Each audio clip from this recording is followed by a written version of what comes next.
காற்றலையில் தொடர்வது பேசுபொருள் பேசுவோம். முதலில் இணைந்து கொள்கின்றார் காட்பாடி சந்திரசேகர். கொஞ்சம் காத்திருங்கள். இப்பொழுது வாகீசன் வைபரூடாக வாட்ஸ்அப் இணைந்திருக்கின்றார். வணக்கம். வணக்கம். நலமா இருக்கீங்களா? நாங்கள் நலம். நீங்கள் நலமா? வணக்கம். எல்லாம் நலமா இருக்கும் என்று சொல்லிக்கொண்டு மக்கள் தெளிவா இருக்கும். அந்த மாசம் எங்கட வலியை சுமந்த மாசம் ஒன்று. ரெண்டாவது எங்கட வலியின் நாங்க சுமத்துற வலிக்கான தீர்வை காண்றதுக்கு ஒரு இறுதி சாந்தர்ப்பம் தான் நான் சொல்லுவேன். ஜனாதிபதி தேர்தல், பாராளுமன்ற தேர்தல், உள்ளூராட்சி தேர்தல், இது இப்படியான கனத்த பல விஷயங்களை கொண்டு ஒரு மாசம். இதுல இன்னும் சில நாட்கள்ல நல்ல ஒரு முடிவை மக்கள் கொடுப்போம் என்ற நம்பிக்கையோட சரி. நான் இந்த விஷயத்துக்கு வரணும். என்னன்னா, இப்ப தேர்தல் பிரச்சாரங்கள் ரொம்ப இலங்கையில எங்க பார்த்தாலும் இவ்வளவு காலத்துக்கு இல்லாத ஒரு உள்ளூராட்சி தேர்தலுக்கு சில விளம்பரங்கள். உதாரணத்துக்கு சொல்ல போனா எங்கட தமிழ் அரசு கட்சி என்று சொல்லி இருக்கிற கட்சியில இந்த விளம்பர காணொலிகளை பார்த்தா அதுல மே 18 நினைவஞ்சலி செலுத்திய மண்டியிட்டு வழிபட்டன்னு சொல்லி அது ஒரு விமர்சனத்துக்குரியதா சுமந்திர செய்த விஷயத்த கூடிய தங்களை விளம்பரப்பதாக பயன்படுத்தி. அப்படி என்றால் நீங்க எங்களுக்கு எல்லாம் செய்கிறது விளம்பரத்துக்காகத்தான். நீங்க இந்த அரசியல் விளம்பரத்துக்காகத்தான் நீங்க அங்க அதை கூடிய ஒரு விமர்சனத்துக்கு ஒரு கருத்து என்ன அந்த அப்படி செய்தது. இதையெல்லாம் செய்து போட்டு நீங்க உங்களை பாராளுமன்றத்தில் நிராகரிக்கப்பட்டு விட்டது. நீங்க முதல்வரைக்கு தேசிய பட்டியலாம் நீங்க முதல் தரம் வரை உங்களை நிராகரிச்சாச்சு. நீங்க அந்த கட்சியை கொஞ்சம் கொஞ்சமா குடைஞ்சு கட்சியை பிரிச்சு போட்டு இப்ப என்ன செய்யறாருன்னு சொன்னா, அந்த கட்சிக்கு பேச்சு பீரங்கி என்று சொல்லி மட்டக்களப்புல இருந்து சாணக்கியன் அவற்றை கருத்து சொல்லிக்க நேற்று முந்தினால ஒரு ஊடகத்துல நடைபெற்ற நேர்காணல அவர் சொல்ற என்னன்னா, கஜேந்திரகுமார் கட்சி எங்களோட மோதுறதுக்கான பலம் இல்ல வைத்த அது எங்களோட மோதக்கூடிய ஒரே வரம் NPP மட்டும்தான் இருக்கு என்று சொல்லி இந்த சில என்னன்னு சொல்ற வார்த்தை பிரிவுகள் மிகவும் தவறாயிருக்கு. இதை மக்கள் கருத்துல கொள்வோம். இதுல பின்னணி என்னன்னா, சாணக்கியன் தலைவராக வர போற, இது நடக்க போகுது. இப்ப எப்படி மக்களால் நிராகரிக்கப்பட்டு திருவண்ணாமலையில தமிழரசு கட்சியின் முக்கிய அந்த அங்கத்தவர்களால தெரிவு செய்யப்பட்ட ஸ்ரீதரனை வெளியேற்றி சுமந்திரன் கைதுக்குள்ள கட்சி இப்ப இருக்குதோ, இதே மாதிரி சுமந்திரன் ஆரண்டு எல்லாருக்குமே தெரியும், சாணக்கியனும் ஆரண்டு முக்காவாசி பேருக்கு தெரியும். அப்ப இவ ரெண்டு பேரும் சேர்ந்து இந்த கட்சி எப்படி செய்ய போயினோம்? சாணக்கியன் பிளஸ் சுமந்திரன் சிங்கள தமிழ் கட்சி. டக்ளஸ் இந்த கட்சிகளை விட இது மோசமான கட்சி. ஏன்னா மக்கள் மத்தியில நல்ல ஒரு அபிமானம் இருக்கிற ஒரு படம் வீடுன்ற படம். இந்த படத்தை காட்டி போட்டு இது சிங்கள தமிழ் கட்சியா மாறிக்கொண்டு வருகிறது. இது மக்கள் எல்லாரும் இதுல தெளிவா இருப்போம். ஏன்னு சொன்னா, இப்ப தமிழ் கட்சிகள் எல்லாமே, தமிழ் கட்சியில இலங்கையில இருக்கிற வடகிழக்குல போட்டியில எல்லா கட்சியும் பயப்படுது கஜேந்திரகுமார் தலைமையிலான முன்னணியில இப்ப கூட்டு சேர்ந்த ஒரு கூட்டு கட்சி. அதனாலதான் இவ்வளவு பயம். அந்த EPDP-ல இருந்து ரொம்ப ஒரு பேச்சு பீரங்கி பேசுறார். அதுல கஜேந்திரனுக்கு அடைப்புக்குறிகள் சில பேர்களையும் சொல்லி அவர் விமர்சிக்கிறவருக்கு விமர்சனம் நான் ஒரு ஆள் மேல வைக்கிறேன்னா எனக்கு ஓரளவு தகுதி இருக்கும். அப்படியெல்லாம் விமர்சிக்கிற மக்கள் அதான் உங்களை எல்லாரையும் வெளியேற்றி போட்டோம். இந்த தெளிவு மக்கள்கிட்ட இன்னும் காணாது. கடந்த பாராளுமன்ற தேர்தலில் ரொம்ப தோல்வி எங்களுக்கு அதிகமான வெக்கமான விஷயம். மக்களுக்கு போராடுற ஒரு கட்சிக்கு கிடைச்சது ஒரே ஒரு ஆசனம். இது விட்ட தவறுதான். இன்றைக்கு இந்த கட்சிகள் உங்களை எல்லாம் மடமாற்றம் செய்யுது. அந்த நேரம் மணக்க பேசின மல்லிகை கடைக்காரன் மாதிரி எல்லாருக்குமே பார்க்க போட்டு விட்டியல் எல்லாம் வந்துச்சுன்னா எல்லாரும் தங்களோட சுகபோகங்களையும் என்னத்து காசு கொண்டு சொல்லி லிஸ்டா போடினான். எப்படி நேரம் காசு கேட்கலாது, எனக்கு சில இவ்வளவு, எனக்கு சாப்பிட்ட சில இவ்வளவு, மீதி இவ்வளவு வழக்கு காசு 16 லட்சம். ஏண்டா மக்கள் தெளிவு கொள்வோம். உதாரணத்துக்கு ஊசியில போட்டிக்கிட்ட வைத்தியரா இருக்கலாம். இப்ப அடுத்தடுத்த கட்சியில போட்டியிட்டவர்கள் EPDP புறக்கணிக்கப்பட்ட கட்சிகள். இதை விட இது ஒரு தமிழ் கட்சி பயப்படுவோம். NDP எப்படி பயப்படுது பாருங்க. NDP இந்த பயம் இவ்வளவு காலம் இல்லை.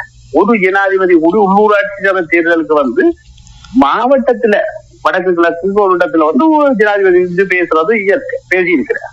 ஆனா இது வடக்கு கிழக்குக்கு வந்து கிராமம் பிரதேச வந்து எங்களோட மாண்புமிகு ஜனாதிபதி பேசுறாரு என்னத்த உங்களுக்கான விடிவெல்லாம் பெற்று தருவோம், சிங்களம் மாதிரி உங்களை சேர்ப்போம்டா. நீங்க நாட்டு ஜனாதிபதி, அதை மறக்கிறீங்க நீங்க அடிக்கடி. நாட்டு ஜனாதிபதி எல்லாம் உங்களுக்கான கொள்கை கோட்பாடுன்னு ஒன்று இருக்கு. உங்களோட நாட்டு பிரஜை எல்லாரும் தான் உங்களை ஜனாதிபதியா தேர்ந்தெடுக்கலாம். நீங்க எல்லாருக்கும் செய்ய வேண்டிய செய்வோம். நீங்க சொல்றீங்க என்னடா வரவு செலவுல நாங்க விடப்பட்ட வரவு செலவு திட்டத்துல உங்களுக்கு நிறைவேற்றப்பட்ட அனைத்தும் நாங்க செய்யறதுக்கு அதிகாரம் உள்ளாட்சி சபை வேணும். ரெண்டா இப்பயே நீங்க பாராளுமன்றத்துல 8 சீட்டை எடுத்துட்டியா. இந்த வடகிழக்கு இருக்கிற மொக்கு சரம் வந்து 8 சீட்டை உங்களுக்கு தந்துட்டு தெரியாம தந்துட்டு ஆனா இப்ப உணர்ந்துட்டான். அந்த ஒரு மலைய தமிழர் நண்பராக இருந்த அவர் வந்து பேசிக்கு எவ்வளவு கேவலமா சந்திரசேகரன் பேசுற பேச்சு எவ்வளவு கேவலமான வசனங்கள், எவ்வளவு நக்கலா பேசுற. அவரு தமிழ் தெரியாம அதுல வந்து வேடர் மாறல நக்கலா தான் அதை பேச. அதை மக்கள் யாழ் மக்கள் புரிவினம் நான் நம்புறேன். அதுல அதை விட்டு இது இவ்வளவு நாள் இது கிடைக்குது அது கிடைக்குது பயங்கரவாத நீக்கிறோம்னு சொல்லி வந்த கட்சி இன்றைக்கு ஒன்றுமே நீக்காம இந்த மேதின கூட்டத்துல வந்து தமிழ் மொழிபெயர்ப்பாளர் வச்சோன்னு சொல்றாரு. என்ன சிங்களத்து அதாவது தென் பகுதியில இருக்கக்கூடிய அனைத்தும் நாங்க வடக்கு கிழக்குல செய்வோம். வடகிழக்கு மக்கள் வாக்கத்தாங்கோன்னு கேட்கிறோம். வடகிழக்கு மக்கள் இதுல ஒரு தெளிவா இருக்கும். தயவு செய்து இந்த இப்ப காணி 400 பரப்பு 400 ஏக்கர் காணியப்பட்டிருக்கணும். 400 ஏக்கரை விட்டுட்டு 5000 ஏக்கர் காணி பறிமுதலுக்கான அந்த என்னன்னு சொல்றது அந்த வர்த்தமானி அறிவிக்க அதை விட்டுருக்கணும். அதுல மொழி மோசடி இருந்தா மொழி மோசடி கூட இருக்கு. ஆனா மொழி மோசடி இந்த அனுரா வந்ததுக்கு பிறகு அந்த இலங்கை தூதரகங்கள்ல பயணிக்கிறவை தெரியும். சிங்களம் தமிழ் இருந்த விண்ணப்பங்கள் அனைத்தும் சிங்களம் ஆங்கிலமாக்கப்பட்டது, தமிழ் என்றது எடுக்கப்பட்டது. இது அனுரா அரசு திட்டமிட்டு செய்யப்பட்ட செயல்.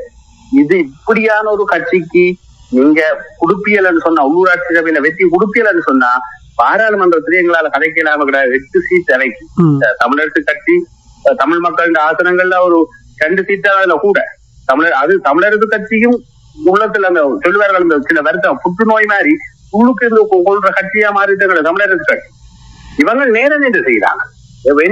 என்பிபி நாங்க 8 பாராளுமன்ற கொடுத்துட்டு படுற வேதனை தெரியும் தானே.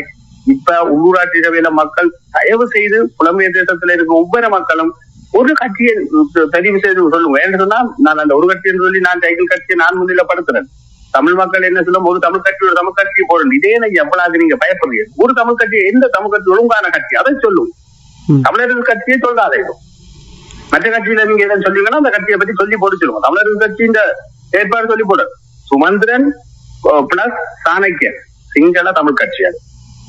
அப்படி அதுக்கு நீங்க வாக்கு போடுறதும் சரி, எம்பிவி போடுறதும் சரி, மக்கள் தயவு செய்து நிதானமா செயற்படுங்க நம்புறேன். புலம்பெயர் தேசத்தில் இருக்கிற மக்கள் எல்லாரும் முடிஞ்சவரை மக்களுக்கு தெளிவட்டும். புலம்பெயர் தேச மக்கள் பெருமுதவியோட மக்கள் பயணிக்கிறோம். நன்றி, வணக்கம். நன்றி. இது தேர்தலுக்கு முன்னான பேசுவோம் என்ற நிகழ்ச்சி என்ற வகையில் மிக முக்கியமாக மக்களுடைய கருத்துக்கள் ஆணித்தரமாக பதிவு செய்ய வேண்டிய ஒரு தேவை இருக்கின்றது. வாயிசன் தன்னுடைய கருத்தை பதிவு செய்திருக்கின்றார். இதே நேரம் இந்த அனுர அரசு இனவாதமற்ற அரசு என்று நினைக்கின்றவர்களுக்காக அதாவது இந்த நாட்களில் தேர்தல் நாட்கள் எத்தனையோ மாயாஜால வித்தைகள் காட்டுகின்ற நாட்களில் இப்பொழுது பார்த்தீர்கள் என்றால் தென் தமிழம் திருவோணமலையில் தமிழர் தாயகத்தை திட்டமிட்டு பௌத்தமயமாக்கின்ற நோக்கில் பெரியகுளம் பகுதியில் அமைக்கப்பட்டிருக்கின்ற விகாரியின் பிக்கு சிங்கள காவல்துறையினருக்கு வழங்கிய பொய் முறைப்பாட்டின் அடிப்படையில் சிந்துஜன் என்ற ஒரு தமிழ் தேசிய உணர்வாளர் அனுர அரசின் ஏவல்படியால் இன்றெல்லாம் நேற்று கைது செய்யப்பட்டு நீதிமன்றில் முற்படுத்தப்பட்டு விளக்கமறியல் வைக்கப்பட்டிருக்கின்றார். எனவே இந்த யாவும் நிகழ்வது இந்த அரசின் கீழ் என்பதை தமிழர்கள் உற்று நோக்க வேண்டும். இணைந்திருக்கின்ற அடுத்த உறவு, வணக்கம். வணக்கம் புனிதா. நெடுகட்டால் பவனி ஒரு முக்கியமான ஒரு செய்தி. இந்த மிக நினைவு சோவி வந்து 6ஆம் தேதி அது பணிகள் முடிவடைந்து மக்களுக்காக திறந்து வைக்கப்பட இருக்குது. இந்த காலத்துல செய்ய முடியாதத புலம்பெயர் தேசத்துல நாங்க செய்திருக்கிறோம். இதே போல புலம்பெயர் எல்லா நாடுகளும் சிறு திருத்தம் சனிக்கிழமை மே மாதம் 10ஆம் தேதி 10 ஆ. 10ஆம் தேதி வந்து அது உத்தியோகமாக ஆரம்பிக்கப்பட வைக்கப்பட இருக்குது. எடுத்துக்கிட்டா அந்த புலம்பெயர் தேசத்துல இந்த கனடாவில் ஒரு பல தடைகள் இருக்கு. சிங்களவர்கள் பல எதிர்ப்புகளை தெரிவித்திருந்தார்கள். கட்டப்படாமல் நிறையவே பிரச்சனை கொடுத்து அந்த தூவி வந்து வடிவமைக்கப்பட்டு விட்டது. அதுக்கு மேல அந்த பேட்ரிக் பிரவுன் அவர்களுக்கு நன்றி சொல்லணும். அதுக்கு இன்று அயராது இந்த உழைச்ச எல்லாருக்கும் நன்றி சொல்லணும். ஒரு தடவை விட்டு ஒரு தடவை சொல்லிடாது, அனைவருக்குமே அதுல நன்றி கூற வேண்டும். இதே போல புலம்பெயர் தேசங்கள்ல ஒவ்வொரு நாடுகளையும் தமிழ் வாழ்கிறான். அந்த தூங்கிற கட்டினாத்தான் வருங்கால சந்ததிகள் நாங்கள் இருந்தாலும் பிள்ளைகள் என்ன விஷயம் அறிஞ்சு கொள்வேன். தாயகத்துல எப்படி தமிழரை அங்க அரசு கொலை செய்தது, அங்க அவை செய்ய முடியாத புலம்பெயர் நாட்டுல செய்து வச்சுட்டு அம்மா அப்பா பாட்டா வாட்டி சொல்லி அதை வரலாறு காலங்காலமா கதைப்பிடும். அடுத்தது வந்து பதனி அனுரா வந்து ஒரு புத்தகம் எல்லாம் புனிதனம் இல்ல, அதாவது உணர வேணும், தமிழ் மக்கள் உணர வேணும். இன்றைக்கு இந்த ஆட்சி செய்த யூஎம்பி ஆகட்டும், மற்றது ஸ்ரீலங்கா சுதந்திர கட்சியாகட்டும், மொட்டு கட்சியாகட்டும், இதுக்கெல்லாம் ஒரு பக்கபலமா நின்று அத்தனை தமிழின அழிப்புக்கு உறுதுணையா நின்று கை கொடுத்தவன் தான் இந்த அனுரா ஆண்டவன். 77ஆம் ஆண்டுல இருந்து தமிழினத்தை திட்டமிட்டு வன்முறைகளை ஏற்படுத்தி அடித்ததும் காணாது சிங்கள அரசுகள் முற்றாக எங்களை அழிப்பதற்கு பெரும் ஒரு துணையாக நின்ற நபர் தான் இவர். இவர் வந்து இந்த தமிழ் மக்களை ஏமாற்றி நண்பர் நடுக்கி தமிழ் கரைச்சி பேசி உறவாடி எங்களுக்கு பெரிய குற்றமுழுவலாம் இருக்கிறார். திருவோணம் மெகா சிட்டி திட்டம் என்று சொல்லி ஒரு திட்டம் தமிழற்ற இருப்பு அடிக்கிறதுக்கு ஓட்டா போட்டதை இப்ப மகிந்த அனுரா நிறைவேற்றப்போம். அதே போல வடக்குல வந்து 5940 ஏக்கர் காணி கபலீகரம் செய்யப்பட்டிருக்குது. காலையில் ஒரு தகவல் சொல்லிதான் ஒரு அனுரா ஒரு புதிய ஒரு திட்டத்தை கொண்டு வர இருக்கிறார். இப்ப அங்க தாயகத்துல இப்ப நாங்கள் இந்த காணியில இருக்கிறோம்னு சொன்னா எங்களுக்கு கிராம சேவர் உறுதிப்படுத்த வேணும், அவர்கிட்ட போய் பதிஞ்சு உறுதிப்படுத்த வேணும். நான் தான் இந்த காணிக்கிட்ட வர இந்த காணியில இருக்கிறேன்னு சொல்லி உறுதிப்படுத்த வேணும். அப்படி அந்த ஆக்கள் இல்லாம சொந்தங்கள் உறவுகள் காணி எல்லாம் அரசுடைமையாக்கி அவன் சிங்களவருக்கு பெரிய ஒரு திட்டம் கொண்ட அரங்கேற்ற போறான். பெரிய ஒரு பயங்கரமாக இருக்கிறது. தமிழ் மக்கள் நீங்கள் கண்மூடிக்கொண்டு அவனுக்கு பாராளுமன்ற தேர்தலை வாக்களிச்சீங்க பாருங்க. வாக்களிச்ச ஒருவனுக்கு வேளாளையில யாழ்ப்பாணமா வேளாளைய தெரியல. அவ்வளவு ஒரு கேவலமானவனுக்கு நீங்கள் யாழ்ப்பாணத்தில் இருக்கிற கல்வி சமூகம் வாக்களிச்சிருக்கீங்க, தமிழ் மக்கள் வாக்களிச்சிருக்கீங்க. படிச்ச கல்வி சமூகம் நீங்கள் எங்க போனீங்க? இப்படியாவதுதான் தேவையா தமிழகத்துக்கு? என்னத்த கதைக்கலான்னே அவருக்கு தெரியல, அந்த இளங்குமரனோட அவருக்கு தெரியல. அதாவது நீங்கள் இப்ப தேர்தல்ல மக்களை நீங்கள் தமிழ் தேசிய மக்கள் கூட்டு சேர்ந்து தமிழ் தேசிய பேரவைக்கு நீங்க வாக்களிச்சு அவையில கருத்தை நீங்க பலப்படுத்தி உள்ளூராட்சி சபை தமிழன் இருக்கிறதுக்கு நீங்கள் தமிழ் அந்த உள்ளூராட்சி சபையில கைப்பற்றத்துக்கு நீங்கள் வழி செய்யணும். இல்லை என்று சொன்னால் இந்த அனுரா எடுத்திருக்கிற திட்டத்துக்கும் நீங்கள் அவஞ்ச கையில கொடுப்பீங்களா இருந்தால் முற்றாக நீங்கள் அழிக்கப்படுவீர்கள். உங்களோட தடயம் எல்லாம் அழிக்கப்பட்டு நீங்கள் ஒரு பௌத்த இனமாகத்தான் மாற்றப்படுவீர்கள். அதாவது நீங்கள் சிந்திக்க ஒவ்வொரு தமிழன் சிந்திக்க வேணும். இந்த கல்லறிகிற வேலை கஜேந்திரகுமாராக்கள் கல்லறிகிற வேலையெல்லாம் விட்டுட்டு இந்த சங்கக்காரர்கள் உங்களுக்கு கஜேந்திரகுமாராக்களை கதைக்கிறதுக்கு ஒரு துளி தகுதியும் இல்லை என்று கேட்டால் நீங்க சொன்ன நீங்கள் அந்த பொது தேர்தல் நேரம் இந்த சின்னம் வேறு எந்த ஒரு தேர்தலுக்கும் பயன்படுத்தப்பட மாட்டாது என்று சொல்லிக்கொண்டு நீங்கள் பாராளுமன்ற தேர்தலுக்கு பயன்படுத்தியிருக்கீங்கள், இப்ப பயன்படுத்துறீங்கள். அப்படியா நீங்கள் வந்து கஜேந்திரகுமாராக்களை எந்த விதத்திலையும் கதைக்க போட்டாங்க. உங்களுக்கு தகுதி நீங்க பேசாம உங்களோட வேலை எதுவோ நீங்கள் அதை பார்த்து கொண்டிருக்கணும். அதை இன்றைக்கு எடுத்திருக்கிற முயற்சி நல்ல ஒரு முயற்சி. அதோட கூட்டு சேர்ந்திருக்கிற நல்ல ஒரு நல்லவர்கள் அவர்கள் இந்த காலத்தின் தேவை கருதி கூட்டு சேர்ந்திருக்கிறார்கள். நீங்கள் அவையோட கருத்தை நீங்கள் வலுப்படுத்தணும். இல்லை எடுத்தால் நீங்கள் ஒதுங்கி ஓரமாயிருந்து ஒரு அலுவலை பார்க்கணும். கட்டாயம் இந்த காலத்தின் தேவை உறவுகள் சொந்தங்களை அழைச்சி சொல்லுங்க என்கிற தமிழ் மக்களுக்கு அது இனத்துக்கு உண்மையா இருக்கிறவைக்கு நீங்கள் வாக்களிக்க இந்த சுயேட்சை குழுக்களை அனுராவை முற்றாக புறக்கணிக்க சொல்லுங்க. நீங்கள் போடுற ஒவ்வொரு வாக்கும் உங்களோட இனத்துக்கு நீங்கள் தோன்ற புதைக்குழியாகும் என்று சொல்லி விடைபெறுவேன். நன்றி நன்றி. ஆமாம், இங்கே இப்படிதான் குறிப்பிட்டது போல இந்த தமிழ் மக்கள் கனடா வாழ் தமிழ் மக்களுடைய அயராத சிறுதுளி பெருவெள்ளம் என்று எடுத்த முயற்சிகள் இன்னும் கனடிய தமிழர் தேசியவை மற்றும் தமிழ் இளையோர் அமைப்பினர் உள்ளிட்ட மற்றும் பல தமிழ் மக்களுடைய அமைப்புகள் இணைந்து இந்த தமிழ் ஜெனசைட் மோனுமெண்ட் சொல்லப்படுகின்ற அந்த நினைவு தூவி அதை கட்டியெழுப்பி இப்பொழுது மே 10ஆம் நாள் முள்ளிவாய்க்கால் இனப்படுகொலை நினைவுகளை சுமந்த வண்ணம் அந்த தூவி திறக்கப்பட இருக்கின்றது. அங்குரார்ப்பண நிகழ்வு நடைபெற இருக்கின்றது.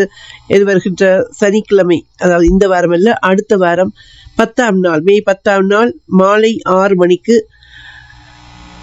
இந்த சிங்கோகோசி பார்க் என்று சொல்லப்படுகின்ற அந்த பூங்காவில் இடம்பெற இருக்கின்றது. உறவுகளே, இந்த central park drive Pramila road சந்திப்புக்கு அருகில் பிராம்டனில் இந்த தூவி அமைந்திருக்கின்றது. எனவே இப்பொழுது அது திறப்பு நிகழ்வு நடைபெற இருக்கின்றது. வலிசுமந்த இந்த மக்களுடைய, எங்களுடைய இனத்தினுடைய வலிசுமந்த நாட்களில் நாங்கள் முள்ளிவாய்க்கால் இனப்படுகொலை நினைவுகளை சுமந்த வண்ணம் இந்த தூவி திறப்பு நிகழ்வில் எமக்குள் நான் பெரிது நீ பெரிது என்று பாராமல் அனைவருமாக அங்கே ஒருங்கிணைவோம், இணைவோம், உறுதி எடுத்துக்கொள்வோம் என்று சொல்லி கேட்டுக்கொள்கின்றோம். இணைந்திருக்கின்ற அடுத்தவரும் வணக்கம். வணக்கம். வணக்கம் சோமசுந்தரம் ஐயா. வணக்கம். வணக்கம். என்னென்னு சொன்ன நல்ல ஆதீனம் இயற்கை அடைந்திருக்கிறார். உண்மையிலேயே ஒரு அமைதியானவரும் ஒரு மௌனமே அவற்றை பதிலாக இருந்தது. அவற்றை ஆத்மா சாந்திக்கு பிரார்த்தித்து கொண்டு இந்த பரமார்த்த குருவும் ஸ்ரீசரணம் கதை தெரியும் இல்லோ? நீங்கள் ஆமா போட்டா எங்களுக்கு கொஞ்சம் உஷாரா இருக்கும். அந்த 3 கோமாளிகளும் ஒரு பைத்தியமும் யாழ்ப்பாணத்துல என்ன போஸ்டர் ஒட்டி இருக்கு. நான் சொல்லல போஸ்டர் ஒட்டி இருக்கிறதுன்னு சொல்லி 3 கோமாளிகளும் ஒரு பைத்தியமும். அப்ப 6ஆம் தேதி இந்த உள்ளூராட்சி தேர்தல் நடக்க போகுது. அப்ப இப்ப என்னன்னா அந்த எலெக்ஷன் முடிஞ்ச அந்த முதல்ல மந்தகதியில வர தபால் வாக்களிப்பு பெறுபவர்கள் முடிவுகள் என்று சொல்லி வந்து பிறகு இந்த நேரம் செல்ல தேர்தல் முடிவுகள் படப்படப்பட வரும். அதே மாதிரி தான் இன்றைக்கு உள்ளூராட்சி தேர்தல் வரப்போதோன்னு என்பிபி என்ன செய்யுது? காணிபிடி விப்பு, வீதி திறப்பு, மோட்டி சனமே இது உண்ட வீதியே, இது உண்ட காணியடா. போர் நடக்கல கபலீகரம் செய்த சிங்கள அரசாங்கம் செய்த காணி உனக்கானது. அதுக்கு என்னதுக்கு அவனுக்கு மகுடம் சுட்டுற? போர் முடிஞ்சிட்டு 16 ஆட்களுக்கு போர் முடிஞ்ச பிறகு சிங்களம் காணியை விட்டோட என்னத்துக்கு என்பிபிக்கு போல் பாடுறீங்க? அந்த காணி திரும்ப கொடுக்கத்தானே வேணும். இல்லை, அது எவ்வளவு அபகரித்து வைத்திருக்கிறார்கள், எவ்வளவு கொடுப்பதாக பாசாங்கு காட்டப்பட்டிருக்கிறது. அது அந்த கதை தெரிஞ்ச கதை. அதை பத்தி எங்களுக்கு பிரச்சனை இல்லை. மக்களுக்கு வாகிசன் சொன்ன மாதிரி இந்த மொக்குச்சாரம் பண்ற மாதிரி இது மோட்டிச்சனத்துக்கு விளங்க வேணும். இது உண்ட வீதி, உண்ட காணி, உனது இடம், உன்னது மண். இந்த உணர்வுகள் இல்லையா உங்களுக்கு? அந்த பெரிய மனிதன் மேதக பிரபாகரன் அவர்கள் என்னத்துக்காக இப்படியான போராட்டத்தை முன்னெடுத்தவர்? எங்கிட்ட நாங்க ஒரு சுதந்திர மண்ணில வாழ வேண்டும்ன்றதுக்காக தானே 16 வருடம் துளைச்சு போட்டு கையங்களை போட்டு டெப்ல துளைச்சு போட்டா இருக்க போறிய? இந்த அந்த மேதின உரையில நீங்க கேட்டீங்களோ தெரியாது, நாதிமுகத்தில 1 லட்சத்துக்கு மேற்பட்ட மக்கள் இருந்தவன் என்ன சொன்னது? வடக்கு கிழக்கில தமிழ் மக்களுக்கான தலைமைகள் இழந்த நிலையில என்பிபிய தமிழ் மக்கள் நம்புகிறார்கள், எங்களோடு இணைந்து பயணிக்க விரும்புகிறார்கள், அக்கிய இலங்கையை கட்டியெழுப்ப விரும்புகிறார்கள் என்று சொல்றார். சொல்லுது இந்த இனம் கொடுத்தத. இன்னைக்கு அவர் எங்க நிக்கிறாரோ தெரியாது, என்ன புறவி எடுத்தாரோ தெரியாது சம்பந்தன். அந்த புறவி செய்தால்தான் இன்னைக்கு இப்படியான சொல்லி சிங்களம் சொல்றதுக்கு வந்திருக்குது. விதைச்ச வினை இன்னைக்கு அவங்க மக்களை மட்டும் சொல்றாங்க. சிங்கள மக்களுக்கு நல்லா தெரியும் சிவாதனி, அன்ற திசநாயகமில்ல சிங்களுக்கு நல்லா தெரியும். நிச்சயமாக அதாவது தமிழனுக்குரிய உரிமையை காரணங்களும் கொடுக்க போறதில்லை. ஏன்னா அவன் பின்புலவும் அவருக்கு தெரியும், போருக்கு நடத்துறதாவே பல விஷயங்களுக்கு எல்லாம் தெரியும். ஏன்னா கடந்த காலத்துல ரணில் வேறு மைத்திரி வேறு என்ன வாய திறந்தோன்னா ஒரு மாதிரி அங்க மீடியா கொழும்பு மீடியாக்கள் போகிறது. இப்ப அந்த போய்ச்சல் ஒண்ணும் இல்லை. அவ்வளவு பேரும் கை தட்டிக்கணும். அக்கி இலங்கை சமத்துவம். ஒரு பொய்ய 10 தரம் திருப்பி சொன்னா பொய்யும் மெய்யாகன்ற ஒரு முதுமொழி. அந்த பொய்யத்தான் திருப்பி சொல்றாங்க. எங்களுக்கான எல்லாரும் எங்க மக்கள் எல்லாரும் ஒற்றுமையாக வாழ வேண்டும், எங்களுக்கும் அதுதான் வேணும், தமிழ் மக்களுக்கும் இந்த நாட்டை காட்டியெழுப்ப வேண்டும். இது ஒரு மரகத தீவு என்று நாங்கள் படிக்க சொன்ன தீவு. ஆனா அதுக்கு முதல்ல தமிழன் உரிமையை கொடு.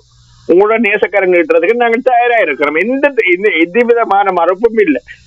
நேசக்கரம் நீட்டி இந்த இலங்கை தீவை கட்டி எழுப்பி ஒரு நல்ல முறையில கட்டி எழுப்புறது தமிழரும் சிங்களவரும் சேர்ந்து இந்த நாட்டை கட்டி எழுப்புவோம். நமக்கு உனக்கு இருக்கிற அதே சமத்துவம் எங்களுக்கும் இருக்கு, அதே உரிமை எங்களுக்கும் இருக்கு. இதுதாங்க நாங்கள் கேட்டு நிக்கிறது. இப்ப இறுதியாக முக்கியமா என்னண்டா, காணி விடுவிப்புக்கு சுமந்திரன் நேற்று அங்க யாழ்ப்பாணத்துல ஒரு வீர முழக்கம், இந்த 5400 காணியை விடுவிக்காட்டி நீ விரையிலாது யாழ்ப்பாணத்து நீ தானடா அவனை கபலிகம் செய்ய சொல்லி அடி எடுத்து கொடுத்து நீங்கள் தானே இப்படியான இடங்களை கையப்படுத்திக் கொண்டு நீ தானே அவங்களை சொன்னது. உனக்கு அதுக்கு உதாரணம் திருவோணமலையில கன்னியா வெந்நீர் விட்டு அந்த வழக்காளிக்கு நான் பேசுறேன் வழக்கு இன்னைக்கு ஒரு பொட்டல் காணி ஒரு சின்ன துண்டுக்க பிள்ளையார கோயில் மட்டும்தான் அந்த மனுஷனுக்கு சொந்தம், மிச்சமெல்லாம் சிங்களவனுக்கு. என்னப்பா எங்களுக்கு நம்ம இது கதைச்சு அரசியல் நாங்கள் அதாவது எங்களுக்கு விஷயம் பிடிக்க போதும். முதல்ல இந்த அந்த 3 கோமாடிகளையும் ஒரு பைத்தியத்தை விட நாங்கள் பைத்தியமாக போறோம். ஏன்னா அந்த அவ்வளவு தூரத்துக்கு இவங்களை எல்லாம் உண்மையிலேயே முதல்ல அந்த கூழ் முட்டை எறிகிறவங்க வெளியில இருந்து ஏதேனும் ஒன்று எறிகிறவங்களை பேசல. இப்ப அது முடியாது. ஏன்னா அவனை அதுக்கு தங்க முறை உள்ளு கொண்டு போய் போட்டுடுவாங்களோ. இப்ப நீங்க சொன்னீங்க கொஞ்சத்துல திருவோணமலையில ஒரு பொடியனை கொண்டு போய் உள்ளுக்கு போட்டான்னு சொல்லி, அதுதான். அப்ப இந்த எல்லாத்தையும் இரட்ட நாக்க வச்சுக்கொண்டு இந்த எங்களுக்கு இருக்கிற ஒரு பாருங்க, ஏதேனும் ஒன்று போக ஏதோ ஒன்று வருது. இந்த சுமந்திரன் இந்த சனியன் தொலைந்தன் இந்த சனி நிறைந்த தமிழருக்கு பிடிக்க சனி விலகாது. இந்த சனி விலகினால்தான் தமிழருக்கு ஏதோ ஒரு விஷயத்துல நாங்க கதைக்க முடியும். சிங்களவனுக்கு அது தெரியும், சிங்களவனுக்கு சரியாக தெரியும். அப்ப இவ்வளவு தூரத்துக்கு இந்த தெளிவற்ற மக்கள் ஒரு மீண்டும் ஒரு சந்தர்ப்பம் கிடைச்சிருக்கு. நீ அங்கால நாங்கள் இங்கால, ஓமந்தைக்கு அங்கால நீ நில், நாங்கள் இங்கால நின்று கொண்டு அரசியலை செய்யறோம். நீ அங்கால ஓமந்தியோ அங்கால அதுக்கு மங்கால். இந்த தெளிவு எங்களுக்கு மக்களுக்கு நிச்சயம் ஏற்பட வேணும். கடந்த காலங்கள்ல சில தவறுகள் சில தலைவர்கள் ஒப்புக்கொள்றாங்க, சில விஷயங்களை இறங்கி வந்து எல்லாத்தையும் கதைக்கணும். அப்படி கதை கேட்கல நீங்களும் ஒரு சந்தர்ப்பம் மீண்டும் அந்த மக்கள் கொடுக்கணும். பாபு இவ தெளிவடையாட்டி அவைய தெளிவடைய வைக்கிறதுக்கு தயார் நிலையில தான் மக்கள் இருக்கிற வைப்பா. ஏன்னு சொல்ல இந்த சந்தர்ப்பத்தை அவைக்கு கொடுத்து இந்த நாட்டுக்குள்ள இந்த வடக்கு கிழக்கு தமிழரின் தாயக பூமி இங்க எவருக்குமே ஆட்சியோ பிரதேச சபையோ உள்ளூராட்சி தேர்தலில் எவருக்குமே சிங்களவனுக்கு வெற்றியடைய விட மாட்டோம் என்பது உறுதியெடுக்க வேண்டிய நேரத்துல உறுதியெடுத்து 6ஆம் தேதி தேர்தல்ல சரியான முறையில எங்க மக்கள் வாக்களிக்க வேண்டும் என கேட்டு வாய்ப்புக்கு நன்றி கூறியமை என்று நன்றி, வணக்கம். நல்லது. எனவே காற்றலையில் இந்த வேளையில் நாங்கள் பேசுவோம் நிகழ்ச்சியோடு இணைந்திருக்கின்றோம். உறவுகளை இணைத்துக் கொள்கின்ற காற்றலை பொழுது உறவுகள் இணைந்த வண்ணம் இருக்கின்றீர்கள். உறவுகளே, வைபர் எங்களுக்கு வேலை செய்யவில்லை. உறவுகள் நேரடியாக அழைப்பது சிறப்பாக இருக்கும். இப்பொழுது எங்களோடு இணைந்திருக்கின்றார் காட்பாடி சந்திரசேகர். வணக்கம் சந்திரசேகர். வணக்கம். மிக்க மகிழ்ச்சிக்கா இந்த ஒரு பொழுதில் உங்களுடன் இணைவதும் குறித்தும். எனவே இந்த வாழ்வியலுக்கு தேவையான சில சிந்தனைகளை நான் நிகழ்ச்சியினூடாக இணைக்கலாம் என்று இருக்கிறேன்.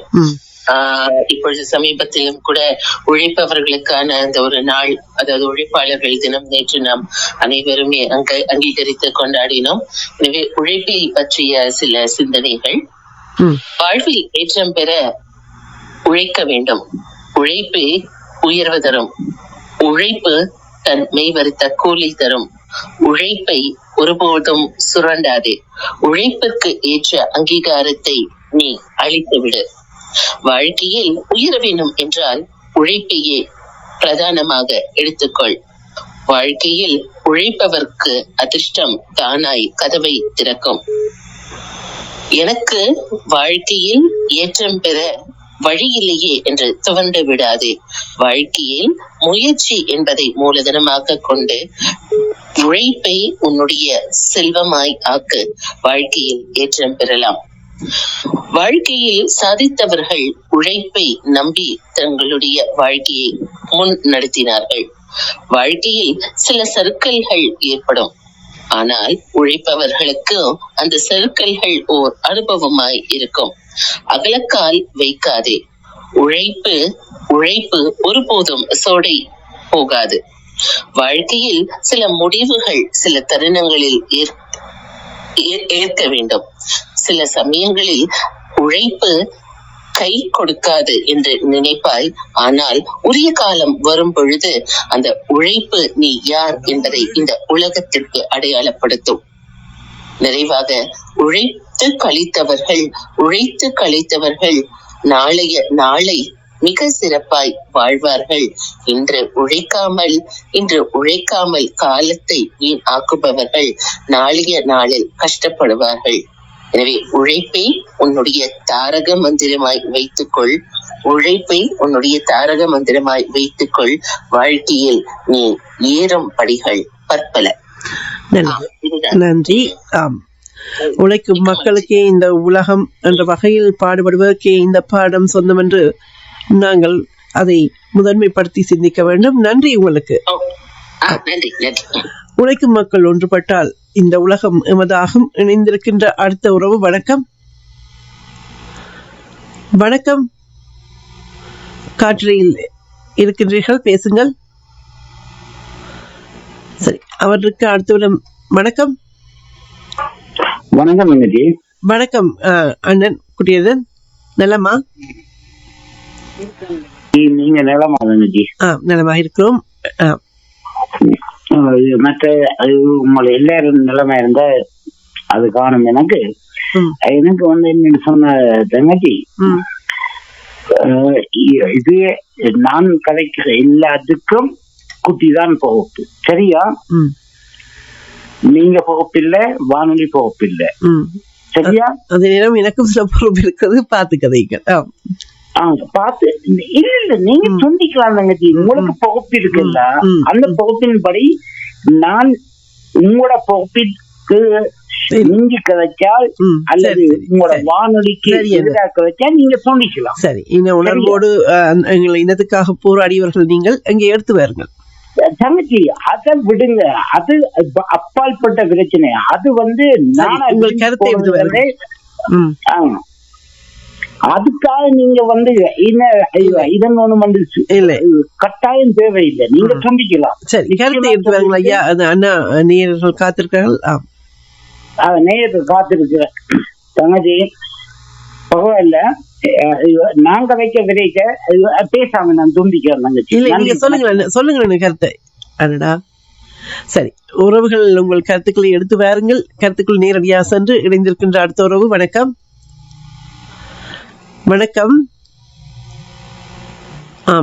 இணைப்பு வேலை செய்யவில்லை. அடுத்தவரை இணைக்கின்றேன். வணக்கம். எடிசன். வணக்கம் சிவனியக்கா. எடிசன். என்று கேட்டால் சிவனியக்கா, எங்களுடைய உள்ளூராட்சி சபை இன்னும் எங்களுக்கு 96 மணிக்கு தான் இருக்கின்றது. எங்களுடைய நிமிடங்கள் வர வர எங்களுக்கு ஒரு சின்ன ஒரு பதட்டம் தான் வந்துட்டு. சரி, அந்த பதட்டம் இருக்கக்கூடாது, தைரியமா வச்சுக்கொண்டு நாங்கள் வந்து இன்றைக்கு இந்த உள்ளூராட்சி சபை என்று கேட்டால் ஒரு அடிமட்டத்தில் உள்ள ஒரு அரசாங்கத்தை வந்து எங்களுடைய இனம் தான் நிறுவியே ஆகணும். இந்த கேவலத்தை மாட்டிக்கொண்டு நாங்கள் இதை வந்து வேற யாருக்கும் விட்டுக் கொடுக்க முடியாது என்ற அந்த புரிதல் வந்து எங்களோட சமுதாயத்தில் உள்ள உறவுகள் ஒவ்வொருத்தரும் புரிஞ்சுதான் இந்த வாக்கு வந்து நாங்கள் போடுவோம். இது வந்து நாங்கள் அவசியம் எங்களுடைய உறவுகளுக்கு வந்து இதை கட்டாயப்படுத்தியே சொல்லி ஆகணும். என்று கேட்டால் இந்த கண்டைக்கு வந்து எங்களுடைய உள்ளூராட்சி சபையில வந்து நிறைய விடயங்கள் இருக்கிறது. அப்போ ஒரு சிலதுகளை வந்து எங்களுடைய இனம் தான் ஆளக்கூடிய மாதிரி மேல தமிழர்களுடைய ஒரு பொருளாதாரத்திலேயோ அடிப்படை தேவைகள் என்னென்னன்றதை வந்து இனம் கண்டு அவ்வளவு விடயத்தை வந்து உள்ளூராட்சி சபையை வந்து தமிழர்களை வந்து ஆளக்கூடிய மாதிரி இருக்கும். அந்த பொறுமுறையாண்டு வந்து நாங்கள் வெகு இந்த வருடம் எப்படி உருவாக்கி இதில் நாங்கள் வெற்றி கண்டப்பட்டால் தான் இதை வச்சுதான் அடுத்தடுத்த விடயங்கள் வந்து எப்படி என்பதை தீர்மானிக்கக்கூடிய ஒரு வலுவான நிலைக்கு செல்லலாம். அதனால் எங்களுடைய உறவுகள் அனைவரும் நாங்கள் போடுகின்ற வாக்குரிமை என்ற ஒரு ஜனநாயகத்துடைய முக்கியமான இருப்பு. இதை வந்து நாங்கள் எந்த காரணம் கொண்டும் தவறாக வந்து பயன்படுத்த செல்வடிக்கின்ற வாக்குகளாகவோ அப்படியெல்லாம் போட முடியாது. நாங்கள் செல்லுபடியாகிற வாக்குகளா போட்டு எங்களுடைய இனத்துக்கான தேவையினை அதிக அளவில் வெற்றி அடைச்சவங்களை குறிக்கின்ற ஒரு நன்றி. வணக்கம் அக்கா. நன்றி எடிசன். குடியண்ணன், நீங்கள் இப்பொழுது இணைந்து கொள்ளலாம். காற்றலையில் பேசுவோம் நிகழ்ச்சியோடு உறவுகள் இணைந்திருக்கின்றீர்கள். வணக்கம். ஜெகநாதன் ஐயா. ஆமாம் ஐயா, கூறுங்கள் ஐயா. நாங்கள் நிலம் ஐயா. இது பேசுவோம். உங்கள் கருத்துக்களை எடுத்து வாருங்கள்.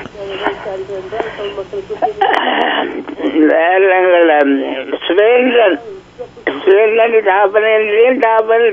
எனக்கு தெரியுமா? அப்படிப்பட்ட ஆக்கள் அவைகள் நல்ல டீச்சர். பேர் சொல்ல விரும்பல. அப்படிப்பட்ட ஆக்கள் இப்படியான தமிழ் மக்கள் புதைக்கிறார்கள். தமிழ் மக்கள் கலாச்சாரத்திலேயே புதைக்கிறார்கள், புதைச்சி போட்டார்கள். அப்படிப்பட்ட சுரேந்திரனுக்கு தமிழ் மக்களாகிய நாங்கள் ஒரு பேரும் ஒரு போட்டு கூட போடப்படாது. வந்து கேட்டா கவர்மெண்ட் சொல்லுங்க. ஆனால் விழுந்திருந்தாலும் ஒரு வீட்டு கூட தமிழ் மக்கள் போடப்படாது. உங்களுக்கு ஐமிச்சம் இருந்தாலும் பொன்னம்பல மகன் டிஜி பொன்னம்பல மகன் கழித்து அதன்படி செய்யுங்கோமா. சைக்கிளுக்கு ஓட்டு போடுங்க. நாங்கள் ஒரு ஓட்டு கூட சிங்கள மக்களுக்கு போடப்படாது. சிங்கள மக்கள் எங்களை அழித்தவர்கள் இன்னும் அழித்து கொண்டே இருக்கிறார்கள். அவருக்கு துணை கொண்டிருக்கிறவர்கள் சுரேந்திரன் மக்கள் இருக்கிறோம். ஆனால் வெளிநாள் மக்களை சிந்தித்து செயலாற்ற வேணும். நாங்கள் எங்கள் பொன்னான வாக்குகள் தமிழ் மக்களுக்கு டிஜிபி நம்ம மக்களுக்கு சைக்கிளுக்கு போட் போட்டு அவர்களை வெற்றிகளை செய்யுங்க. நீங்கள் அப்படி செய்யாம விட்டால்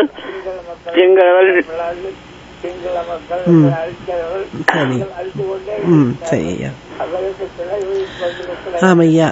எனவே நீங்கள் அங்கே வானொலியில் கேட்டு பேசினால் பிந்தித்தான் வரும் ஐயா. வழியினால நாங்கள் சிங்கள மக்களுக்கு நாங்கள் போட் போட்ட சிங்கள மக்களுக்கு தான் தமிழ் மக்கள் போட் போட்டதாக அவங்க சொல்லிடுறாங்க. அதெல்லாம் கூடாது. தமிழ் மக்கள் சிங்கள மக்களுக்கு போட்டு போடப்படாது, போட மாட்டார்கள். நாங்கள் அதில் ஊற்றி கொண்டு தமிழ் மக்களுக்கு போட்டு போட்டு அவர்களை வெற்றி அளிக்க வேண்டும் என்று பண்பாக கற்றுக்கொள்வோம். நன்றி நன்றி நன்றி ஜெகநாதன் ஐயா. இந்த வேளையில் ஒரு அதாவது தமிழ் தேசிய மக்கள் முன்னணி சைக்கிள் சின்னத்துக்கே தமிழ் மக்கள் ஆதரவு என்று உலக தமிழர் உரிமை குரல் ஒரு குரல் எழுப்பி ஒரு அறிக்கை விடுத்திருக்கின்றது. அது மே மாதம் 1ஆம் நாள் நேற்றைய நாள் இந்த அறிக்கை வெளிவந்திருக்கின்றது. ஈழத்தமிழர்கள் மீது வலிந்து சுமத்தப்பட்டுள்ள உள்ளூராட்சி தேர்தல் தொடர்பில் எமது வேண்டுகோள்: ஸ்ரீலங்காவின் 6ஆம் சட்ட திருத்தத்தின் நிமித்தம் நடத்தப்படுகின்ற எந்த ஒரு தேர்தலிலும் எமக்கு உடன்பாடில்லை என்பதையும் அதன் விளைவுகளால் தமிழர்களுக்கு ஒருபோதும் விடிவு கிடையாது என்பதையும் அனைவரும் அறிவீர்கள். ஒவ்வொரு தேர்தலிலும் பங்கு பெறுகின்ற தமிழ் கட்சிகள் மற்றும் தமிழ் வேட்பாளர்கள் எனப்படுவோர் தமிழ் மக்களுக்கு செய்தவை எவை என வினவுவதிலும் பார்க்க செய்யாதவை எவை என்ற கேள்விக்கு பதில் தேடுவதே இந்த தேர்தலுக்கு பொருத்தமானதாக அமையும் என்று எண்ணுகின்றோம். கடந்த ஆண்டு ஸ்ரீலங்காவின் அரசு அதிபராக தேர்ந்தெடுக்கப்பட்டவர் தமிழர் தரப்பிற்கும் ஸ்ரீலங்கா அரசுக்கும் இடையிலான பேச்சுவார்த்தையை சிதைப்பதிலும் இனப்படுகொலையை நடத்துவதிலும் முன்னின்ற பெருமகன். எமது தாயகத்தின் அமைதியின்மைக்கும் எமது அழிவுக்கும் வழிவகுத்த கட்சியொன்றின் பிரதிநிதி. ஆனால் இன்று அவர் சிங்கள இனத்தின் பிரதிநிதியாக வலம் வருகின்றார். புரட்சி என்ற சொல்லை பயன்படுத்தியபடி ஆட்சிக்கு வந்து மக்களை ஒடுக்கும் செயல்களையே தொடர்ந்து முன்னெடுத்து வருகின்றார்.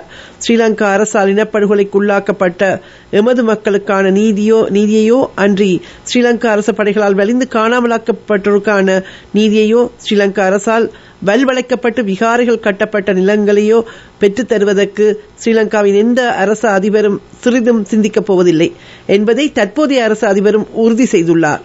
2009க்கு பின்னதான தேர்தல்களில் பங்கு பெற்ற வெற்றியீட்டிய தமிழ் கட்சிகள் அனைத்தும் தமிழ் மக்களுக்கு செய்தவை எவை என சிந்திப்பதிலும் பார்க்க தமிழ் மக்களுக்கு செய்யாதவை எவை என்ற எதிர்மறை தளத்திலிருந்து இம்முறை தேர்தலை அணுகலாம் என்பது எமது நிலைப்பாடாக இருந்தது. கடந்த தேர்தல்களில் பங்கு பெற்ற வெற்றியீட்டிய தமிழ் கட்சிகளில் பலவும் ஸ்ரீலங்கா அரசின் தமிழின் அழிப்புக்கும் பல வழிகளிலும் துணை போன கட்சிகளாகவே உள்ளன. ஸ்ரீலங்காவின் அதிபருடன் ஒரே மேடையில் நின்றபடி ஸ்ரீலங்காவின் சிங்கக்கொடியை ஏந்தி அசைத்தவர்களையும் இனப்படுகொலை என்று எதுவும் நடக்கவில்லை என முன்மொழிந்தவர்களையும் தேர்தலுக்கு முன்பாக இந்திய அரசின் பிரதிநிதிகளிடம் ஓடிச் சென்று ஆலோசனை பெற்றவர்களையும் நிலப்பறிப்புகளும் வழிபாட்டு உரிமை மீறல்கள் நடைபெற்ற போது அமைதி பேணி ஸ்ரீலங்கா அரசிடம் நற்பெயர் பெற்றவர்களையும் மக்களுக்குரிய நிலங்களில் விகாரைகள் அமைக்கப்படுகின்ற போது வீதியில் இறங்கி போராடாதவர்களையும் இனவடிவுக்காக வீழ்ந்தவர்களின் நினைவு நாட்களை புறக்கணித்து தம்மை நடுநிலையாளர்களாக காட்டிக் கொண்டவர்களையும் அங்கத்தவர்களாக கொண்ட கட்சிகள் மக்களுக்கு செய்தவை எவை என பட்டியலிட்டால் மேற்கூறிய செயல்களையே மக்களுக்கு செய்த அருஞ்செயல்களாக கருத இயலும்.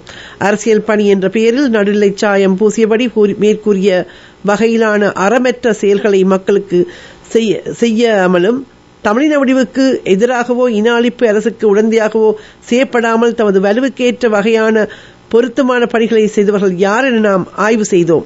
அது மட்டுமன்றி இன விடிவுக்கு ஒருமைப்பாட்டுக்கும் ஏற்ற வகையில் கட்சி வேறுபாடுகளை மறந்து அனைத்து தரப்பையும் ஒருங்கிணைத்து செல்லும் ஆக்கப்பூர்வமான பணியை காலத்துக்கேற்ற வகையில் மேற்கொள்ளும் தரப்புகள் பற்றியும் அறிந்து கொண்டோம்.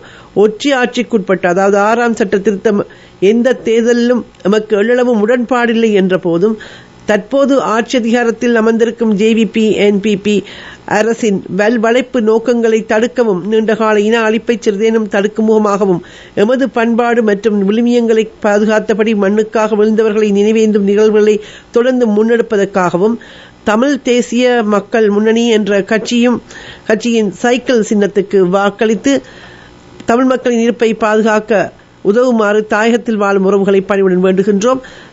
செய்தக்க அல்ல செய்யக்கெடும் செய்தக்க செய்யாமை யானும் கெடும் என்ற குறள் 466 நினைவூட்டி அனைத்துலக ஒருங்கிணைப்பாளராக திரு ஜெயந்தன் 3 பக்கங்களில் ஒரு அறிக்கையை இந்த உரிமைக்கான குரல் உலக தமிழ் உரிமை குரல் என்ற voice of global Tamil rights என்ற அமைப்பின் சார்பாக விடுத்திருக்கின்றார்கள். இணைந்திருக்கின்ற உறவு வணக்கம். உறவுகளே பேசுவோம் நிகழ்ச்சியோடு நாம் இணைந்திருக்கின்றோம். இது உங்களுக்கான களம். நீங்கள் பேசுகின்ற பொழுதில் சில இடங்களில் இடைவெளிகள் வருகின்ற பொழுது சில செய்திகளை நாங்கள் எடுத்து வருகின்றோம், தாயகம் சார்ந்த செய்திகள். இப்பொழுது நீங்கள் இணைந்து கொள்ளலாம். காற்றலையில் பேசுவோம் நிகழ்ச்சியில் உறவுகள் இணைந்திருக்கின்றீர்கள். இந்த நாள் என்பது எங்களுக்குள் நினைவூட்டுகின்ற விடயங்கள். மருத்துவமனையில் மிலேச்சத்தனமான தாக்குதல் நடத்திய சிங்கள பேரினவாதம் எமக்கு திணித்த அந்த இன அழிப்பின் கொடூரமான நாட்களின் அந்த நினைவுகளை சுமந்து வருகின்ற மே மாதத்தின் 2ஆம் நாள் தமிழின அழிப்பின் உச்சம். முள்ளிவாய்க்கால் தமிழின படுகொலை 2ஆம் நாள் மருத்துவமனையில் நேரடியாக தாக்குதல் செய்து ஹிட்லர் கூட செய்யாத ஒரு கொடுமையை செய்தவர்கள்.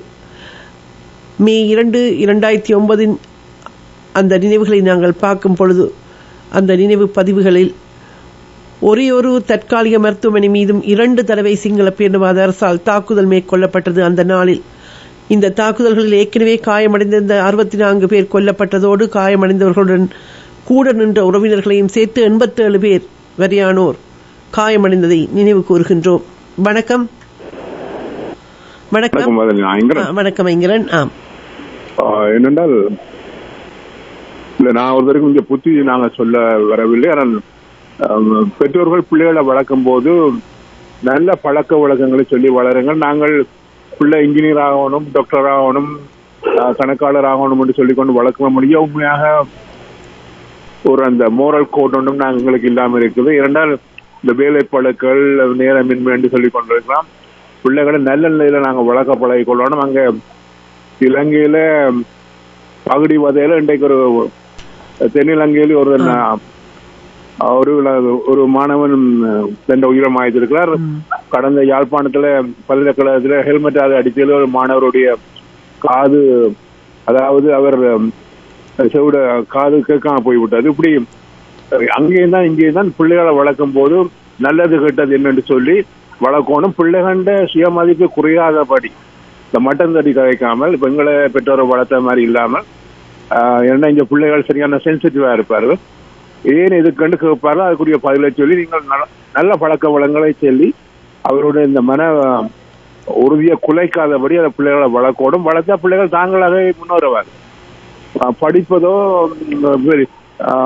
படித்து ஒரு தொழில் பெறுவதோ அது முக்கியம் இல்லை. வாழ்க்கையில வாழ்க்கை வாழ்வதற்குரிய அறிவுரைகளை பிள்ளைகளுக்கு நாங்கள் சின்ன வயதிலேயே அடித்தளமா செய்யணும். ஏனென்றால் இந்த விவாகரத்து ஏற்படுறது, போதைப் பொருளை போய் பிள்ளைகள் மாட்டுப்படுறது, ஆண் பெண் எல்லாரும் அது ஆம்பளை பிள்ளையோ பொம்பளை பிள்ளையோட வித்தியாசம் பாராம சரியா வளர்க்கணும். ஆகவே அதை கவனித்துக் கொள்ளணும். மற்றது இலங்கை நாட்டை பார்த்தால் என்பிபி தமிழ் மக்களுக்கு மயக்க மருந்து கொடுத்து கொண்டிருக்குது. அதாவது தன்னுடைய நிகழ்ச்சிகளை இயக்குவதற்காக முந்தின அரசாங்கங்களை விடுத்து அமைதியாக மக்களுக்குள்ள போய் எங்களுடைய அடிப்படை கொள்கைகளை மாற்ற விலை செய்து கொண்டிருக்கு. அது எங்களோட மக்களுக்கு தெரியாம இருக்கு. ஒரு மயக்க நிலையில மக்கள் இருக்கிறார்கள். அது காரணம் அங்கு பலவீனமான அரசியல் தலைமைகள் இந்த வாக்களில் இந்த உள்ளூராட்சி சேவை தேர்தலே சரியாக நாங்கள் பயன்படுத்திக் கொள்ள வேண்டும். ஏனென்றால் அது முக்கியமா என்பிபி என்றது மிகவும் மோசமான இனத்துவசம் உள்ள ஒரு கட்சி.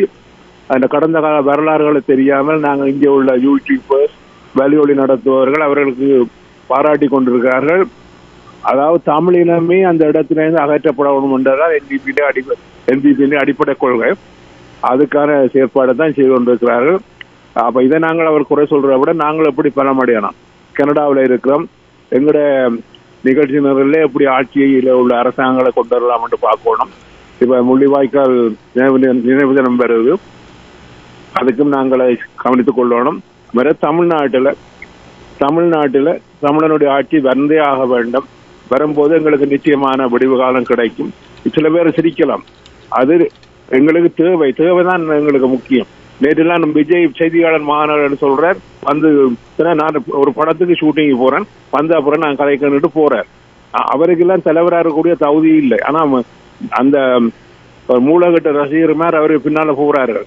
இதுல எல்லாம் உடைத்து கொண்டு தமிழனாக அந்த இடத்துல கால் ஒன்று இருக்க வேண்டும் என்றால் ஒரு தமிழன் ஆட்சி பெறணும்.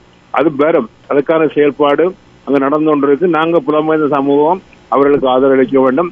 ஆனா எங்களுக்கான விடுதலையை நாங்கள்லாம் பெற வேண்டும். தலைவர் முதலாவது மாவீரர் ஒரு சொன்ன மாதிரி இன்னொருதான் எடுத்து தர மாட்டான். அழுதாலும் பிள்ளை அவள் தான் போடணும் மாதிரி எங்களோட விடுதலை நாங்கள்லாம் இடணும். அதை விடுத்து வேற அந்த அதிகார பரவு 13வது 43வது வர்க்கம் அதுகள் எல்லாம் போலியான எங்களோட காதுல பூ சுத்துறவே இல்லை. அதான் ஆரியனையோ வட இந்தியனையோ நம்பாதீங்க. அது நாங்கள்லாம் முடிவெடுக்கணும். தமிழனோட சேர்ந்தான் அதை செய்யணும். உலக தமிழோட சேர்ந்தான் செய்யணும். அதற்கான செயற்பாடை நாங்கள் செய்யணும். அதே நேரத்தில் எங்களோட மனதில் நம்பிக்கை வளர்க்கணும். எல்லாம் முடிஞ்சது எல்லாம் போயிடுதுன்னு நாங்கள் நினைக்கக்கூடாது. என்னன்னா நிறைய எண்ணங்கள்லாம் எங்களை வலுப்படுத்தும். நான் அடிக்கடி சொல்ற மாதிரி எண்ணியராக போறேன் நான். அப்ப நாங்களாம் டிசைட் பண்ணோம். We decide our fate. அதை நாங்கள் மனதில் கொண்டு செயல்படணும். நன்றி சிவகாமி, முன்னே சந்திப்போம். நன்றி. எனவே இந்த வேளையில் குட்டியன நீங்கள் வருவதற்கு வாய்ப்புண்டு, வாருங்கள் என உங்களை எதிர்பார்க்கின்றோம். இப்பொழுது ஐங்கரன் சொன்ன பல விடயங்களில் ஒன்று, இந்த பல்கலைக்கழக மாணவன் எடுத்த விபரீத முடிவு.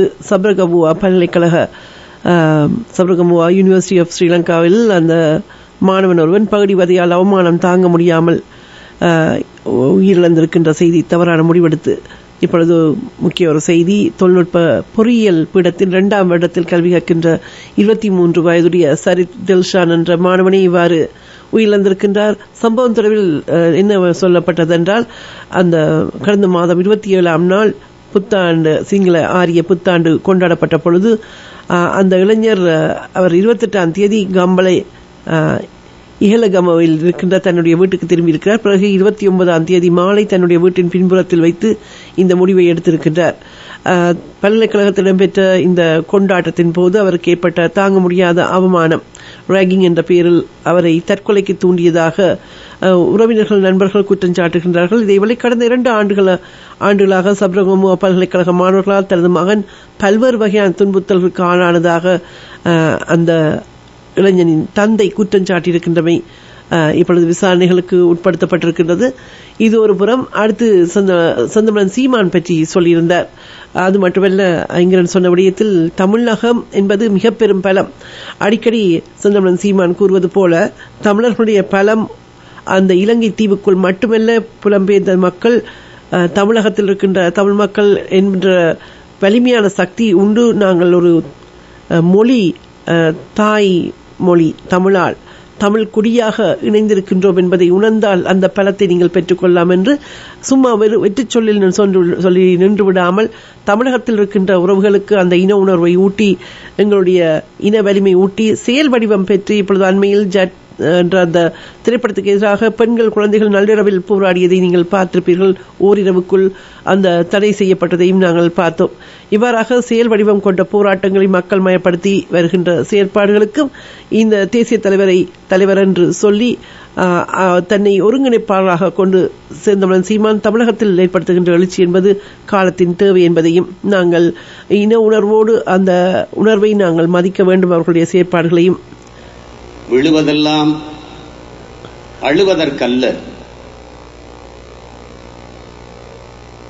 எழுவதற்கே என்கிற லட்சிய உறுதியை 2022 முள்ளிவாய்க்கால் நினைவுரையில் சொந்தமலன் சீமான் ஆற்றிய உரையிலிருந்து வீழ்ந்து கிடப்பதல்ல தோல்வி, வீழ்வதல்ல தோல்வி, வீழ்ந்தே கிடப்பதுதான் தோல்வி என்று நம் உயிர் தலைவர் மேதகவி பிரபாகரன் அவர்கள் நமக்கு கற்பித்த கருத்திற்கேற்ப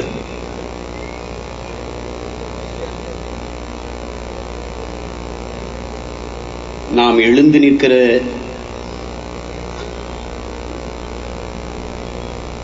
இந்த இனமான கூட்டத்தில்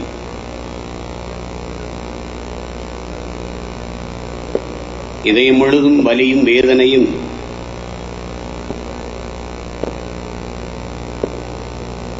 நிறைந்திருந்த போதும்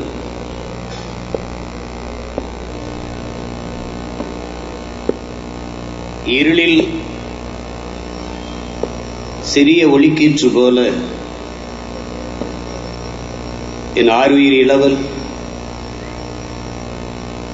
நம்முடைய தம்பி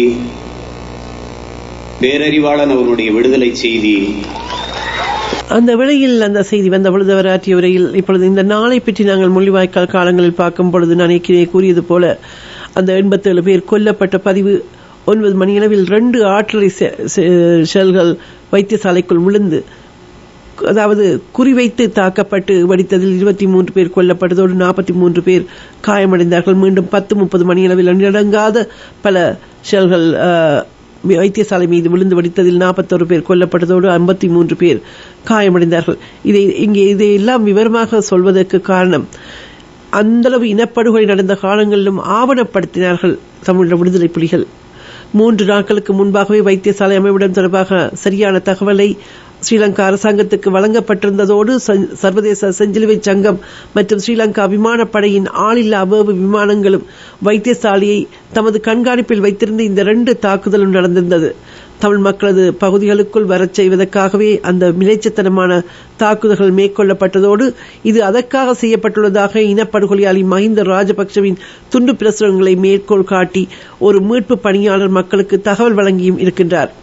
வைத்தியசாலை கட்டடத்திலும் சூழ உள்ள இடங்களிலும் 400 வரையானவர்கள் நின்ற போது முதலாவது தாக்குதல் நடத்தியிருந்ததோடு முதல் தாக்குதலில் காயமடைந்தவர்களை இறந்தவர்களை அப்புறப்படுத்திக் கொண்டிருந்த போதே 2வது தாக்குதல் மேற்கொள்ளப்பட்டது என்று அந்த பதிவில் குறிப்பிட்டிருக்கின்றார்கள். இந்த தாக்குதலில் ஒரு பெண் வைத்தியர் கொல்லப்பட்டதோடு மேலும் 3 தன்னார்வலர்கள் காயமடைந்திருந்தார்கள். அவர்கள் ஒருவர் உயிரை அருந்து உணர்வற்ற தன்மைக்கு சென்றிருந்தார். இதற்கு முதன்முறை மருத்துவமனை தாக்கப்பட்ட பின்னர் ஸ்ரீலங்காவின் பாதுகாப்பு அமைச்சுக்கு வைத்தியசாலை அமைவிட தகவல்கள் வழங்கப்பட்டதை உறுதிப்படுத்திய செஞ்சிலுவை சங்க பணியாளர் ஸ்ரீலங்கா அரசாங்கம் மக்களை தங்கள் பக்கத்துக்கு வர செய்வதற்காகவே மிலேச்சத்தனமான தாக்குதல்களை மேற்கொள்வதாகவும் குறிப்பிட்ட ஆவணமும் அங்கே இணைக்கப்பட்டிருக்கின்றது. எனவே மறக்க சொல்லி காலம் சொல்லும். இன்று இருக்கின்ற அரசு நல்லவர்கள் வல்லவர்கள் என்றால் இவற்றுக்காக பரிகார நீதியை எதை முன்வைத்தார்கள் அல்லது இவர்களே கூடி நின்று செய்தார்கள் என்ற உண்மையை மக்கள் என்று உணரப் போகிறார்கள். இந்த தேர்தலிலும் தமிழ் மக்கள் கடந்த தேர்தல்களில் செய்த தவறுகளை செய்யக்கூடாது என்று தாழ்மையாக கேட்டுக்கொள்கின்றோம்.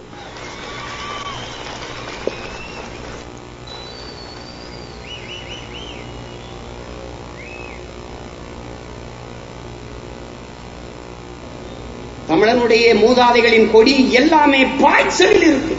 மீன் துள்ளி பாயும், அம்பி வில்லில் இருந்த அம்பு பாயும், புலியும் பாயும். ஆனால் ஏன் புலியை தேர்வு செய்தான்? பாண்டிய மன்னன் பாண்டிய எல்லைக்குட்பட்ட நிலப்பரப்பை ஆண்டான். சேர மன்னன் அவன் எல்லைக்குட்பட்ட நிலப்பரப்பை ஆண்டான். ஆனால் எங்கள் அருமை பெரும்பாட்டன் அரசேந்திர சோழனும் அவனப்பன் அருண்மொழி சோழனும் கடல் வள கடந்து படைவள நடத்தி உலகத்தின் பல்வேறு நிலப்பரப்புகளை வென்று உலகின் மிகப்பெரிய வல்லாதிக்கத்தை நிறுவியவர்கள் எங்கள் மூதாதைகள் அருண்மொழி சோழனும் அரசேந்திரன். அதனால் எங்கள் தலைவன் சோழப்பாட்டனின் புலிக்கொடியை எடுத்தார். அவரே சொன்னது, நம் பாட்டனின் கொடி பக்கவாட்டில் பாய்ந்தது, எதிரிக்கு உடலை காட்டிக் கொண்டு. நான் விடுதலைக்கு பாய்வதால் நேராக பாய்கிறபடி அந்த கொடியை வடிவமைத்தேன்.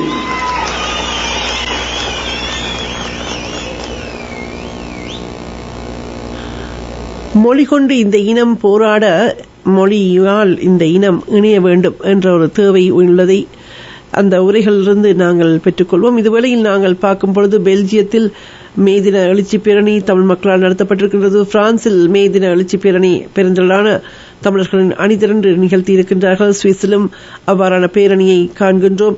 டென்மார்க்கில் நடைபெற்ற மே தின பேரணியும் மிகப்பெரிய எழுச்சியோடு நடைபெற்றது. ஜெர்மனிய வீதிகளில் பட்டொலி வீசுகின்ற தமிழீழ தேசிய கொடியோடு தொழிலாளர் நாளில் இந்த பேரணி இடம்பெற்றிருக்கின்றது. அதேபோல் கனடாவில் நாங்கள் மே 10ஆம் நாள் இந்த தமிழின படுகொலை தூவி திறக்கப்பட இருக்கின்றது உறவுகளை. அந்த நிகழ்விலும் அனைவரும் அணிதிரண்டு வாரீர் என்று கேட்டுக்கொள்கின்றோம். இந்த இடத்தில் இப்பொழுது இன்னொரு விடயம், அதாவது கடந்த காலங்கள் அரசோடு கூடி நின்று சர்வதேச விசாரணை தேவையில்லை, நடந்தது இனப்படுகொலை இல்லை என்று சொன்ன சுமந்திரன் அவர்கள் இப்பொழுது யாழ்ப்பாணம் வீரசிங்க மண்டபத்தில் வியாழக்கிழமை நேற்றைய நாள் இலங்கை தமிழரசுக் கட்சியின் மே தின கூட்டத்தில் கலந்து உரையாற்றும் பொழுது சொன்ன விடயங்களில், அதாவது நீங்கள் வழங்கிய வாக்குறுதிகள் மக்களின் காணிகள் மக்களிடமே வழங்கப்படும் என்று கூறியிருந்தீர்கள்.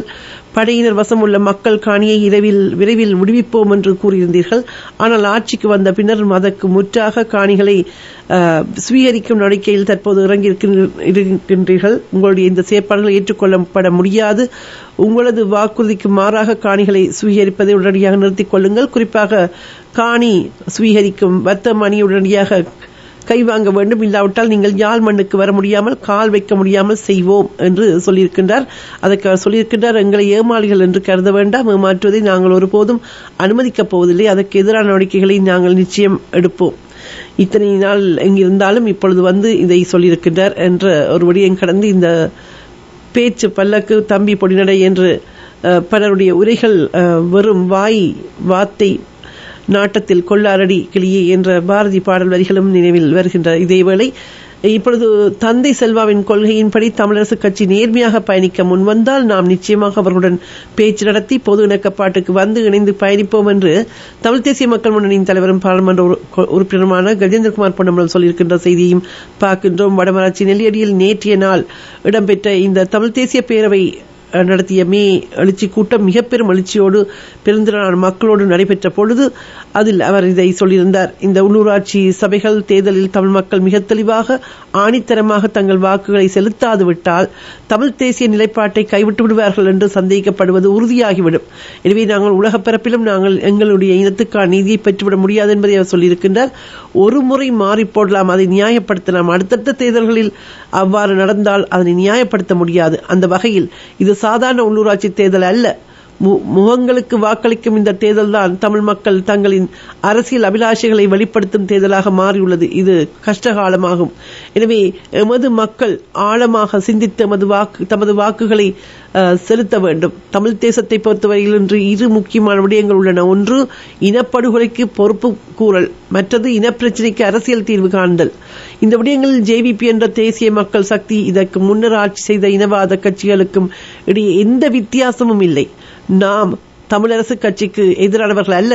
தலைமைத்துவம் தவறாக நடப்பதால் ஒட்டுமொத்த கட்சியையும் தவறான பாதையில் கொண்டு செல்லும் நிலைமைதான் இன்று உள்ளது. அந்த கட்சிக்குள் இருக்கின்ற நேர்மையானவர்கள் சரியான முடிவை எடுக்க இந்த தேர்தல் ஒரு சந்தர்ப்பமாக இருக்க வேண்டுமானால், கட்சிக்குள் இருக்கும் அவர்கள் விவாதத்தை உருவாக்க வேண்டுமானால், எவ்வளவுக்கு தேசிய மக்கள் சக்தியை ஓரம் கட்ட வேண்டுமோ அதே அளவுக்கு இந்த விடயங்களையும் கட்ட வேண்டும் என்றும் அவர் கேட்டிருக்கின்றார். அப்படியான தெளிவான பாடம் கற்பித்தால் மட்டும்தான் மாற்றங்கள் நிகழும் என்றும் அவர் சுட்டிக்காட்டியிருக்கின்றார். அதே நேரம் தவறான கொள்கையை கைவிட்டு அந்த கட்சியை நிறுவிய தந்தை செல்வநாயகத்தின் கொள்கையின்படி நேர்மையாக பயணிக்க முன்வந்தால் அந்த கட்சியின் தவறான தலைமைத்துவத்தை மாற்றி திருத்தி சரியான பாதைக்கு அவர்கள் வருவதாக இருந்தால் நாம் நிச்சயமாக அவர்களுடன் பேச்சு நடத்துவோம் என்று சொல்லியிருக்கின்றார்.